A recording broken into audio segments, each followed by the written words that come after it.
തങ്ങളുടെ പേരിൽ പ്രവർത്തിക്കുന്ന ഒരു സംഘം കൂടിയാണ്. ഇൻഷാ അല്ലാഹ് നല്ല രൂപത്തിലുള്ള സഹായങ്ങൾ അവർ പ്രതീക്ഷിക്കുമ്പോൾ നിങ്ങൾ ഓരോരുത്തരും മനസ്സറിഞ്ഞ് സഹായിക്കുകയും സഹകരിക്കുകയും ചെയ്യണമെന്ന് വളരെ സ്നേഹത്തോടെ അറിയിക്കുന്നു. ഇൻഷാ അല്ലാഹ് ചെറിയ രൂപത്തിൽ നമ്മുടെ ഇന്നത്തെ ഖുതുബ ഇന്ന് പറഞ്ഞ വിഷയം അഹങ്കാരത്തിന്റെ നിബന്ധം. അഹങ്കാരം, കിബർ അള്ളാഹ്ക്ക് മാത്രം വേണ്ട ഒന്നാണ്. അതുകൊണ്ടാണ് പള്ളിയും മിനാരത്തിൽ നിന്ന് ദിവസത്തിൽ 5 തവണ പല പ്രാവശ്യങ്ങളിലായി വിളിച്ചു പറയുന്നത് അല്ലാഹു അക്ബർ. ഏറ്റവും കിബറുള്ളവൻ അള്ളാഹുവാണ്.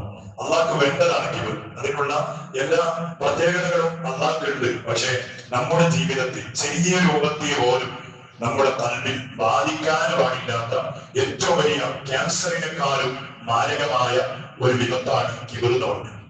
അത് ജീവിതത്തിൽ പരിപൂർണമായ രൂപത്തിൽ നിങ്ങൾ കൈവഴിയണം എന്ന ഉപദേശമാണ് നമ്മുടെ ഖുതുബ ഇന്ന് നമ്മോട് പറഞ്ഞത്.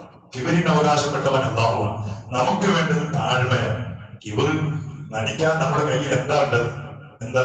ഉമ്മാന്റെ വയറ്റിൽ നിന്ന് വരുമ്പോ കുറച്ച് മുടി ഉണ്ടായിരുന്നു, നീണ്ട ഒരു പൊക്കി, പിന്നെ കുറച്ച് കൈവിരലുകളിലുള്ള നഖങ്ങൾ. ഇത് മുഴുവൻ 7ാമത്തെ ദിവസമാകുമ്പോ അല്ലെങ്കിൽ കുറച്ച് ദിവസമാകുമ്പോ എടുത്ത് മാറ്റി. നമ്മൾ ഒന്നുമില്ല, സീറോ. അവസാനം പോകുമ്പോ സീറോ ആയിക്കാവോ കയ്യിലുള്ള ഒരു ചെറിയ ഒരു മോതിരം പോലും, അല്ലെങ്കിൽ നമ്മൾ തുണിയെടുക്കാൻ വേണ്ടിയിട്ട് നമ്മുടെ അറക്കരുതോ അല്ലെ, നമ്മുടെ അതൊന്നും മുണ്ടൊക്കെ നല്ല ഉറപ്പിക്കാൻ വേണ്ടിയിട്ട് കെട്ടുന്ന ഒരു സാധനം, അതുപോലും നീക്കിയിട്ടല്ലാതെ നമ്മളെ കൊണ്ടുപോകരുത്. പോകുമ്പോഴും സീറോ, വരുമ്പോഴും സീറോ. അപ്പൊ അതിന്റെ ഇടയിൽ കിബർ കാണിക്കാനും അഹങ്കരിക്കാനും ഉൾനാട്യം കാണിക്കാനും നമ്മുടെ കയ്യിൽ എന്താണുള്ളത്? ഒന്നുമില്ല. അപ്പൊ നമുക്ക് വേണ്ടത് ഖുതുബ പറഞ്ഞത് കിബറിന്റെ ഓപ്പോസിറ്റാണ്. അതായത് താഴ്മയാണ്, താഴ്മയുള്ള സ്വഭാവം. ഈ ഒരു സ്വഭാവമാണ് നമുക്ക് വേണ്ടത്. ഉണ്ടായാൽ ഖുതുബ പറഞ്ഞു അള്ളാഹനെ കരുതിയിട്ട് ഒരാൾ താഴ്മ ചെയ്യുന്നുണ്ടോ എന്നാൽ നിനക്കല്ല വലിയ സ്ഥാനം തരുന്നു. മഹാന്മാരൊക്കെയും മഹാന്മാരായത് താഴ്മ കൊണ്ട്. നമ്മളാരും കുറ്റം പറയും, നമ്മളെ ചിലപ്പോൾ ആരെങ്കിലും അടിച്ചേക്കാം, അല്ലെങ്കിൽ വേദനിപ്പിച്ചേക്കാം. നാം ചെയ്യേണ്ടത് താഴ്മയാണ്. നമുക്ക് അള്ളാന്റെ ബന്ധമുണ്ടായ മതി, അള്ളാന്റെ നോട്ടുണ്ടായ മതി. മരിക്കുമ്പോ നല്ല ആളുകളൊക്കെ വെള്ളിയാഴ്ച രാത്രി മരിച്ചു പോകുന്നുണ്ട്, വെള്ളിയാഴ്ച പകരം മരിക്കുന്നുണ്ട്. ഒരാളുകളുടെ വയ്യത്ത് നോക്കിയിട്ട് നമ്മൾ അവര് പറയുന്നത് എന്തൊരു കിടത്താണ്, ഒരു വ്യാപനന്റെ കിടത്തോ, നല്ല പുഞ്ചിരിച്ചിട്ടുള്ള ഒരു കിടത്തോ. ഇങ്ങനെ നമ്മളെ കുറിച്ച് ആളുകൾ പറയണം. അതല്ലാതെ കിബറിന്റെ ഏറ്റവും വലിയ ഉസ്താദായിരുന്നു ആര്? കിബർ നടിച്ച് പറഞ്ഞു അനപ്പക്കുമ്പോഴായ ഇന്നും ആ ചങ്ങായി കിടക്കാണ്. എന്നും ആ ചങ്ങായിയുടെ ബോഡി വലിയ നീണ്ട ബോഡി. പോയിട്ട് കണ്ടവരുണ്ടാവും, വീഡിയോയിൽ കാണാത്ത ആളുകളിൽ എല്ലാവരും കണ്ടവരാണ്. എത്ര വലിയ കയ്യും കാലും ആ വിരലും ഒക്കെ ഇങ്ങനെ കാണാൻ പൊരുന്നില്ല. എന്നാലും അന്ന് സൂക്ഷിച്ചു വെച്ചിട്ടുണ്ട്. അള്ളാഹുത്താൻ അത് സൂക്ഷിച്ചു വെച്ചിട്ടുണ്ട്. എന്തിനാണ്? അത് നമുക്ക് പഠിക്കാനുള്ള പാടാണ്. അള്ളാഹ്ക്കെതിരായി കളിച്ചാണ്, അഹങ്കരിച്ചുകൊണ്ട് നടന്നാൽ ഖിയാമത്ത് നാൾ വരെ വരുന്ന ആളുകൾക്ക് ഞങ്ങളെ കൊണ്ട് ചിലപ്പോൾ പാഠം പഠിപ്പിക്കും. അതുകൊണ്ട് ആ സ്വഭാവം നിങ്ങൾ ഒഴിവാക്കണേ. അത് നിങ്ങൾ ചെയ്യരുത്. എത്ര ആളുകളാണ്, എത്ര ആളുകൾ കിബറിന്റെ പേരിൽ വേറൊന്നുമല്ല. കിബറിന് നമ്മള് ഇംഗ്ലീഷിൽ പ്രസ്റ്റേജ് എന്താ പറയുന്നത്? നമ്മളൊരു പ്രസ്റ്റേജ്, നമ്മളൊരു നടിക്കൊരു എന്ന് പറയും അല്ലെ. അതിന്റെ പേരിൽ എത്ര കുടുംബങ്ങൾ തുടങ്ങിയിട്ട് എത്ര മോഹിനികൾ പിണക്കാം അല്ലെ. ജ്യേഷ്ഠൻ അനുജനും പെങ്ങളും ജ്യേഷ്ഠത്തെയും ഇതെല്ലാം ഒരു ഉമ്മാന്റെ ഗർഭപാത്രത്തിൽ നിന്ന് വന്ന ആളുകളാണ് അല്ലെ. ജ്യേഷ്ഠൻ ഞമ്മളെക്കാൾ വെച്ച് മുമ്പ് പോലെ പിന്നെ ഞാൻ വന്നു. മൂന്നവെക്കുന്നത് വെച്ച് മുന്നേ വന്ന് ഞാൻ വന്ന് വന്ന സ്ഥലത്ത് ഒരു സ്ഥലം ഉമ്മാന്റെ ഗർഭപത്രമാണ്. ഒരു ഉമ്മയാണ്, ഒരു ഉപ്പയാണ്. എന്നിട്ടോ സംസാരിക്കാതെ കാലങ്ങളായി, ഒരു ചിരിക്കാതെ കാലങ്ങളായി. എന്റെ മനുഷ്യന്റെ ഗമയ എന്നെ കൊണ്ട് എന്ത് ചെയ്യാൻ പറ്റും? ഞാനായി, ഞാൻ ഓന്റെ കാർ പിടിക്കേണ്ട ആളാ, ഞാൻ ഓന്റെ അടുത്ത് പോകേണ്ട ആളാ. ഇങ്ങനെയുള്ള ഒരു കിബിരിയത്ത് നമ്മുടെ ഉള്ളിൽ വന്നുകൂടിയപ്പോൾ നമുക്ക് നഷ്ടപ്പെട്ടു പോകുന്നത് ദുന്യാവും ആഖിറവും രണ്ടു കൂടിയാണ്. നിങ്ങൾ ചിന്തിക്കേണ്ട വിഷയമാണ്, ആലോചിക്കേണ്ട വിഷയമാണ്. ചെറിയ ഒരു തവാവ് കൊണ്ട്, ഒരു താഴ്മ കൊണ്ട് അല്ലെ ഞാൻ മരിച്ചു പോകേണ്ടവരല്ലേ. എന്റെ ഒരു കാറ്റ് പോയാ എത്ര വലിയ വലിയ ആളുകളുണ്ട്, എത്ര വലിയ വലിയ മുതലാളിമാരുണ്ട്, എത്ര വലിയ വലിയ റൗഡീസം കാണിച്ച ആളുകളുണ്ട്. ചെറിയ ഒരു നിറമിന്റെ പ്രശ്നം വന്നപ്പോ സ്ട്രോങ് ആയിട്ട് കിടത്തതില്ല, കൈയാക്കാൻ കഴിയുന്നില്ല. ഈ കൈ കൊണ്ട് പലതും പണ്ട് കാലത്ത് ചെയ്ത മനുഷ്യരാണ്, കാലാക്കാൻ കഴിയുന്നില്ല. നീട്ടി വെച്ച കാലം മടക്കണമെങ്കിൽ ആരെങ്കിലും ഒന്നൊക്കെ മടക്കി കൊടുക്കണം. എത്ര പിണക്കിയാലും നിങ്ങളുടെ അവസാനം ഞങ്ങൾക്ക് താങ്ങും തടലുമാകേണ്ടത് അതേ നിങ്ങൾ പിണങ്ങിയ ജ്യേഷ്ഠനായിരിക്കും, അതേപോലെ പെങ്ങളായിരിക്കും, അല്ലെ സന്തോഷമുള്ള സമയത്ത് അവരോട് സംസാരിക്കാതെ, അവരുടെ മുഖം നോക്കിയിട്ട് ഒന്ന് ചിരിക്കാതെ, അവരുടെ പ്രയാസങ്ങൾ തീർത്തു കൊടുക്കാൻ വേണ്ടി സഹകരിക്കാതെ ഞങ്ങൾ നടന്നപ്പോ അവസാന ഒരു കാലത്ത് നമുക്ക് വേണ്ടി വരുന്നവര് അവരാണ്. അതുകൊണ്ട് കിറുവാണില്ല. ഇബിലീസ് ആയതുകൊണ്ടാണ്, കണ്ടുപിടിച്ചതുകൊണ്ടാണോ? കണ്ടുപിടിച്ചില്ല ഇബിലീസായ കണ്ടുപിടിച്ചിട്ടാണോ? പിന്നെന്താ?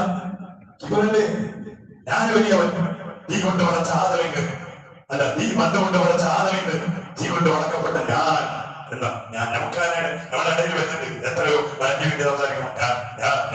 എന്ത് ഞാൻ ഒരു 5 മിനിറ്റിന്റെ സംസാരത്തിന്റെ ഉള്ളിൽ ഞാൻ എന്നുള്ള ഒരു മകൾ 100 പ്രാവശ്യം വരും. അത് കിബിരിന്റെ അടയാളം. ഞാനൊന്നുമല്ല, നമ്മളെന്ന് പറയും. ഞാനെന്താണ്? എനിക്ക് അഭിമാനം സ്വന്തമാ തങ്ങൾ പറഞ്ഞത്, എന്റെ ഒരു ചെറുവിരൽ അണക്കണമെങ്കിൽ പോലും എന്റെ റബ്ബിന്റെ സഹായമില്ലാതെ എനിക്ക് അണക്കാൻ കഴിയൂല. ഞാനൊരു മനുഷ്യൻ. ഒരു വിരലിന്റെ പ്രശ്നം വന്നാൽ മതി, മനുഷ്യൻ തളർന്നു പോകും. അതൊക്കെ ചിന്തിക്കണം.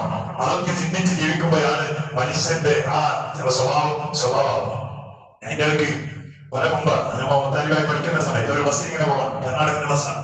അപ്പൊ ബസ്സിൽ ഇങ്ങനെ പോകുന്ന സമയത്ത് ഭയങ്കര തിരക്കുള്ള ഒരു ബസ്സായിരുന്നു. അപ്പോ ബസ്സിൽ പോകുമ്പോ ഒരാൾ കുറച്ച് മുമ്പിലുള്ള ഒരാൾ കുറച്ച് അങ്ങോട്ട് പോകാൻ വേണ്ടിട്ട് കണ്ടെത്തി പറഞ്ഞത് നീ എന്ന് പറയും. നീനും സ്വന്തം മുതൽ വന്നു ചങ്ങായി ചൊല്ലിയൊന്നില്ലേ എന്റെ നീനു എന്ന് പറയുന്നത്, എന്നെ കുറിച്ച് നീ എന്ന് പറയുന്നത് ബഹുമാനിക്കണം പറയുന്നത്. നീ പറഞ്ഞ വാക്ക് ഇൻസൾട്ട് ആണ്, എന്നെ ഇൻസൾട്ട് ചെയ്തതാണ്, നീ എന്ന് പറയാൻ പാടില്ല. സാർ സാർ നീ സ്വന്തം മുന്നേ എന്ത് മനുഷ്യന് ഇത്? അയാളെ കുറിച്ച് നമ്മളെ വിളിക്കുന്നത് പലരുടെ ഉള്ളിലുണ്ട്. എന്നെ കാണുമ്പോൾ നിന്നില്ല, എന്നെ കാണുമ്പോൾ സ്ഥലം പറഞ്ഞില്ല, എന്നെ കാണുമ്പോ ബഹുമാനിച്ചില്ല. ഞാൻ നിന്നെ കാണുമ്പോൾ ബഹുമാനിക്കാൻ ഞാനാരാ? എനിക്ക് എന്ത് ക്വാളിഫിക്കേഷൻ ആണ്? അള്ളാഹു അല്ലേ വലിയവൻ, അള്ളാഹുവാണ് വലിയവൻ. ഞാനോ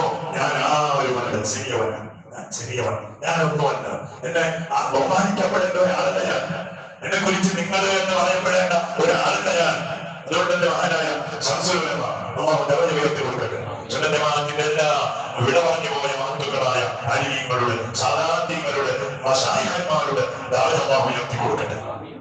ആ ശംസുലമ പഠിക്കുന്ന സമയത്ത് ഭക്ഷണം കഴിച്ച വീട്, ആ വീട്ടിലേക്ക് ഇടയ്ക്കിടെ പോയാൽ അവിടുത്തെ ആ പ്രായമുള്ള ഉമ്മ ശംസുലമനെ എന്താണോ അബൂബക്കറെന്ന് വിളിക്കുന്നത്. അബൂബക്കർ എപ്പോ വന്നോ? നീ എങ്ങനെയുണ്ട് എന്നൊക്കെ ചോദിക്കുന്ന. അപ്പോ ശംസുലമൻ ഇടയ്ക്കിടെ പ്രസംഗത്തിലൊക്കെ ഞാൻ പറഞ്ഞു കേട്ടതാണ്, പറയുമായിട്ടുണ്ടായിരുന്നു എന്താ, എനിക്ക് ഏറ്റവും ജീവിതത്തിൽ സന്തോഷിച്ചുണ്ടായിരുന്ന സമയങ്ങളായിരുന്നു എന്നാണ്. നമ്മളെ കുറിച്ച് അങ്ങനെ വിളിക്കാം. ഉമ്മ എപ്പോഴും ശംസുലമാണ് പറഞ്ഞിട്ട് ശംസുലമ ഉമ്മാക്കുമാനാണ് പഠിക്കുന്ന സമയത്ത് ഭക്ഷണം കൊടുത്ത ഉമ്മാക്ക് ശംസുലം ആരായാലും അത് മോനെന്നെയാണ് പേരുകൊണ്ട് വിളിക്കുന്ന. നീ എന്ന് വിളിക്കുമ്പോ ഭയങ്കര സന്തോഷം. അത് ആർക്കും അറിയാം, നന്മ നന്നായ ആളുകൾക്കാണ്.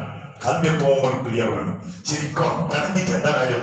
അല്ലെ, ചിരിച്ച് ജീവിക്കുന്ന ആളുകൾക്ക് ആയുസ് കൂടുതലാണ്. പിണങ്ങി ജീവിക്കുന്ന ആളുകൾക്കോ ആയുസ് കുറവാണ്. ഇന്നത്തെ ഇന്നലെ സുബൈ ക്ലാസ്സിലോ മഹാനായ മലക്കൂർ അസ്രായിൽ അലൈഹിസ്സലാം ദാവൂദ് അലൈഹിസ്സലാമിനെ വിസിറ്റ് ചെയ്യുന്ന ഒരു സമയത്ത് ഒരു മനുഷ്യൻ ഇങ്ങനെ നടന്നുപോയി. അപ്പൊ അസ്രായിൽ ദാവൂദ് നബി അലൈഹിസ്സലാമിനെ വിളിച്ചു പറഞ്ഞു, ദാവൂദ് നബി ഈ പോകുന്ന ആളുകളുണ്ടല്ലോ 6 ദിവസമാണ് വേദനിച്ചത്. 6 ദിവസത്തിൽ ഞാൻ മരിച്ചു പോകുന്നത്. അസ്രായിലല്ലേ, എല്ലാ വയലുണ്ടാകുന്ന ആളുണ്ട്. എപ്പോ വരും, എപ്പോ പോകും, എങ്ങനെ ഏത് അവസ്ഥ എല്ലാം അറിയുന്ന ആളാണ് അസ്രായിൽ അലൈഹിസ്സലാം. സ്വന്തമായിട്ട് അള്ള അറിയിച്ചു കൊടുക്കണം. അതെല്ലാം മഹാന്മാരങ്ങനെ അള്ള അറിയിച്ചു കൊടുക്കുമ്പോ മഹാന്മാരാവും. അങ്ങനെ 6 ദിവസം പോയിട്ട് 6 കൊല്ലായി. 6 കൊല്ലം കഴിഞ്ഞ ശേഷം ആ മനുഷ്യനെ വീണ്ടും മനുഷ്യനെ കാണുന്നു. കണ്ട പത്മരായി 6 ദിവസത്തിന് മരിക്കേണ്ട ആൾ മരിച്ചല്ലോ. 6 കൊല്ലായിട്ട് വീണ്ടും അസറായിനെ കണ്ടുമുട്ടി. ഉപയോഗിച്ചു, അസറായി ഇങ്ങനെ കളവായിട്ടുണ്ട്, വടക്കുന്ന അളവറിയോ? നിങ്ങൾ 6 ദിവസം പറഞ്ഞ മനുഷ്യൻ 6 കൊല്ലായിട്ട് ഉണ്ടതാ. അപ്പൊ അസറായി അലൈഹിസ്സലാം പറഞ്ഞതറിയോ? ഞാൻ പറഞ്ഞത് കളവല്ല. പിന്നെയോ, ഞാൻ പറഞ്ഞ പിറ്റേ ദിവസം, അതായത് പിന്നെ 5 ദിവസത്തിന് ആയുസാർക്കുണ്ടെങ്കിൽ പിറ്റേ ദിവസം പിറ്റേ ദിവസം ഞാൻ നല്ലൊരു പണി ചെയ്തു. നല്ലൊരു പണി ചെയ്തിട്ടാകുമ്പോ അയാൾക്ക് അത് 20 കൊല്ലത്തിന് ആയുസ് നീട്ടി കൊടുത്തു. 20 കൊല്ലത്തിന് ആയുസ് പ്ലസ് ചെയ്ത് കൊടുത്തു. എന്താ നല്ല പണിയോ? ഇയാളുടെ കുടുംബത്തിൽ ഒരാളുമായി ഞാൻ പിണക്കത്തിലായിരുന്നു. ആ പിണക്കം രാജിയായി പിറ്റേ ദിവസം രാജിയായിട്ടാകുമ്പോ അതിന്റെ പേരിൽ അള്ളാഹു 20 വയസ്സ് നീട്ടി കൊടുത്തതാണ്. 14 കൊല്ലമാണ് ജീവിക്കുന്നതാണ്. ഇനിയും 14 കൊല്ലം ആ മനുഷ്യൻ ജീവിക്കും. എപ്പോ? ആ ദിവസം മരിച്ചോണ്ട ആളാണ് അല്ലെ? ഞമ്മ ആശുപത്രിയിൽ പോകുന്നതിന്, വെന്റിലേറ്ററിൽ കിടക്കുന്നതിന്, ഐസിൽ കൊണ്ടുപോകുന്നതിന്, ആ ചീപ്പായുന്ന ആംബുലൻസിൽ കയറ്റി കൊണ്ടുപോകുന്നതിന് ഒരു ദിവസം ജീവിക്കുന്നത് ജീവിക്കട്ടെ, മരുന്നുകൊണ്ട് ജീവിക്കുന്നത് ഒരു ദിവസത്തിന് വേണ്ടിയിട്ട് നമ്മൾ ലക്ഷങ്ങൾ ചെലവഴിക്കും. എന്നാൽ ഒരു പൈസ ചെലവഴിക്കണ്ട. പിന്നെ നമ്മളെ കിബിൾ കുറച്ച് ലൂസാക്കിയോ, നമ്മുടെ അഹങ്കാരങ്ങളല്ല കുറച്ച് ലൂസാക്കിയോ. ഞാനുണ്ട് അത് വെച്ചു മരിച്ചതിന് ശേഷം വന്നിട്ട് കുടുംബം, ജ്യേഷ്ഠനും അനുജനും പെങ്ങളും വന്നിട്ട് കാര്യങ്ങളേക്കാൾ നല്ലത് അയാൾക്ക് ഉണ്ടാകുന്ന സമയത്ത് വന്നിട്ട് ഞങ്ങളെ മുഖമൊക്കെ ഇതാണ്ട് മരിച്ചതിന് ശേഷം 10 കൊല്ലം പറഞ്ഞാൽ 20 കൊല്ലം മുമ്പ് ചോദിച്ചാൽ എന്റെ മകൾക്ക് വൈകിട്ട് നോക്കി എന്നതാണെങ്കിൽ ഒരു കരച്ചിൽ കള്ള കരച്ചിലാണ്. ഇതിന്റെ ആവശ്യം എന്താ? ഹയാത്തുള്ളപ്പല്ലേ സന്തോഷിപ്പിക്കേണ്ടത്, ഹയാത്തുള്ളപ്പല്ലേ ചിരിപ്പിക്കേണ്ടത്. അതിന് സമയമില്ല. മരിച്ചതിന് ശേഷം എന്നിട്ട് നമ്മുടെ അനുഭവമാണ്.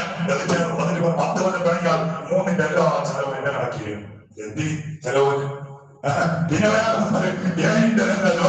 ചെലവ് എന്റെ കണക്കില് എന്തിനീ 10 കൊല്ലം കഴിഞ്ഞ് കരയാനാ? തെറ്റോ നിങ്ങൾ പറ്റൂല. അതല്ല ചെയ്യേണ്ടത് നമ്മളെ ആ കണ്ണു കുറച്ച് ലൂസാക്കിയാൽ മതി. ഞാനെന്തോ അല്ല.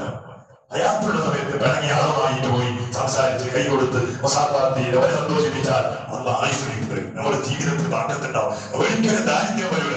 ഞാൻ പറഞ്ഞതല്ല, സ്വാദിഖുൽ മസ്ദൂഖ് മുഹമ്മദ് റസൂലുള്ളാഹ് ഞങ്ങൾ പറഞ്ഞതാ. കുടുംബം കേൾക്കുമ്പോൾ റിസ്കിൽ വർക്കത്തുണ്ടാവും, ജീവിതത്തിൽ വർക്കത്ത്, ആയുസ് വീണ്ടും കിട്ടും. ഇതൊക്കെയാണ് നാം ചെയ്യേണ്ടത്. അപ്പൊ അങ്ങനെ ആരെങ്കിലും പിണങ്ങിയ ആളുകളുണ്ടെങ്കിൽ നിങ്ങൾ ദയവ് ചെയ്യും ഞങ്ങൾ ആ കിബറൊക്കെ നീക്കി വെച്ച് കാര്യമാ എന്നാവില്ല പോയിട്ട് അവൻ സംസാരിച്ചതിന് ഞമ്മ പോയി കൈ കൊടുത്താൽ അന്ന് സന്തോഷിക്കും.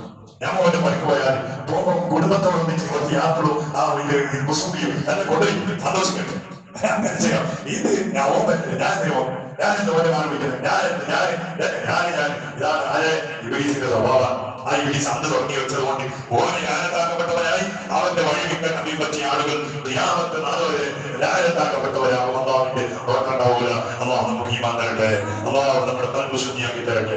ആരോടും പിണക്കമോ വൈരാഗ്യമോ എന്ത് കുടുംബപരമായി ആവട്ടെ, രാഷ്ട്രീയമായി ആവട്ടെ, അല്ലെങ്കിൽ സംഘടനാപരമായി ആവട്ടെ, ഒന്നും ഒരു ദേശവും അള്ളാഹ്ക്ക് വേണ്ടി ഇല്ലാതാണ്. ഇസ്ലാമിൽ പറഞ്ഞവരല്ലേ സ്വലാത്തി സുഖി മഹിയായ മാറ്റി എല്ലാ നമ്മുടെ പ്രവർത്തനങ്ങൾ മുഴുവനും ഇല്ലാത്ത വേണ്ടിയാവും. അങ്ങനെ ആകുമ്പോൾ ഇതൊന്നും പ്രശ്നമല്ല.